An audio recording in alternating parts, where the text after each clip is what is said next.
మొదటిగా మన పరలోక తండ్రికి కృతజ్ఞతాస్తుతులు చెల్లించుకుంటున్నాను. అలాగే మీ అందరికీ నా హృదయపూర్వక వందనాలు.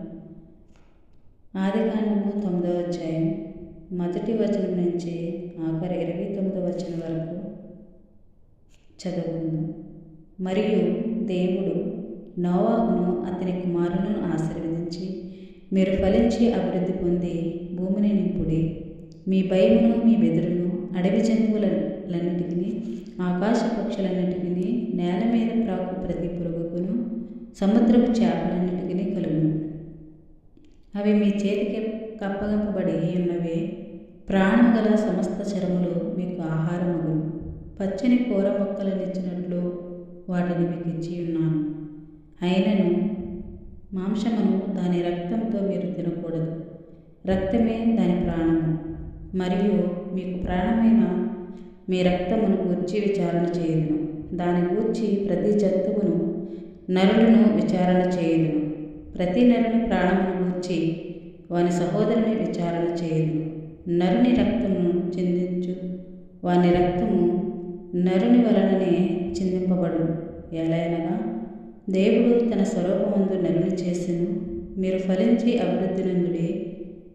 మీరు భూమి మీద సమృద్ధిగా సంతానం కని విస్తరించుడని వారితో చెప్పెను.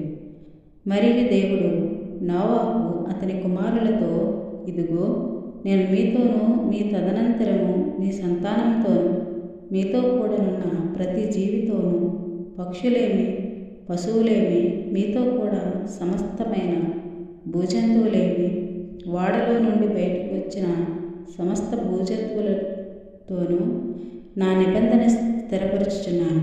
నేను మీతో నా నిబంధన స్థిరపరచుదును. సమస్త శరీరులు ప్రవాహ జలముల వలన ఇకను లయపరచబడరు. భూమిని నాశనం చేయుటకు ఇకను జల ప్రవాహం కలుగుదని పలికెను. మరియు దేవుడు నాకును మీకును మీతో కూడనున్న సమస్త జీవరాశులకు మధ్య నేను తరతరములకు ఏర్పరచున్న నిబంధనకు గుర్తు ఇదే. మేఘంలో నా దర్శనం ఉంచి తిని, అది నాకును భూమికి మధ్య నిబంధనకు గుర్తుగా నుండును. భూమిపైకి నేను మేఘమును రప్పించినప్పుడు ఆ ధనుసు మేఘముతో కనబడును. అప్పుడు నాకును మీకును సమస్త జీవరాశులకును మధ్యనున్న నా నిబంధనను జ్ఞాపకం చేసుకుందును కనుక సమస్త శరీరులను నాశనం చేయుటకు అలాగు ప్రవాహంగా నీళ్లు రావు. ఆ ధనుసు మేఘములో నుండును. నేను దాన్ని చూచి దేవునికి భూమి మీదనున్న సమస్త శరీరులలో ప్రాణం గల ప్రతి దానికి మధ్యనున్న నిత్య నిబంధనను జ్ఞాపకం చేసుకుందునని. మరియు దేవుడు నాకును భూమి మీదనున్న సమస్త శరీరులకును మధ్య నేను స్థిరపరిచిన నిబంధనకు గుర్తు ఇది అని నోవాహుతో చెప్పాను. వాడలో నుండి వచ్చిన నోవాహు కుమారులు షేము, హాము, యాపేతును వారు. హాము కానానుకు తండ్రి. ఈ ముగ్గురు నోవాహు కుమారులు. వీరి సంతానము భూమి అంతటా వ్యాపించింది. నోవాహు వ్యవసాయం చేయనారంభించి ద్రాక్ష తోట వేసేను. పిమ్మట ద్రాక్షారసము త్రాగి మత్తుడై తన గుడారంలో వస్త్రహీనుడుగా నుండెను. అప్పుడు కానానుకు తండ్రి అయిన హాము తన తండ్రి వస్త్రహీనుడై ఇంటి చూచి బయటనున్న తన ఇద్దరి సహోదరులకు ఆ సంగతి తెలిపెను. అప్పుడు షేమును యాపేతును వస్త్రం ఒకటి తీసుకుని తమ ఇద్దరి భుజముల మీద వేసుకుని వెనుకకు నడిచి వెళ్ళి తమ తండ్రి దిశములను కప్పిరి.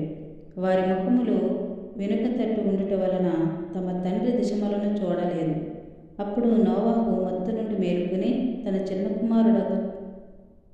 కుమారుడు చేసిన దాన్ని తెలుసుకుని, కానాను శపింపబడిన వాడే తన సహోదరులకు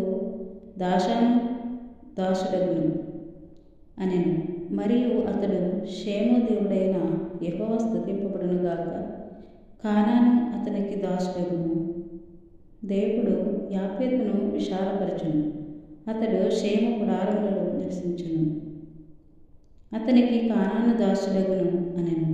ఆ జలప్రవాహం గతించిన తరువాత నోవాహు 350 ఏండ్లు బ్రతికెను. 950 ఏండ్లు. అప్పుడు అతడు మృతి పొందెను. ఈ కొద్ది వాక్యం మన అందరి హృదయాల్లో ఫలించును గాక. ఆమేన్. మిమ్మల్ని అందరినీ దేవుడు దీవించి ఆశీర్వదించును గాక. ఆమేన్.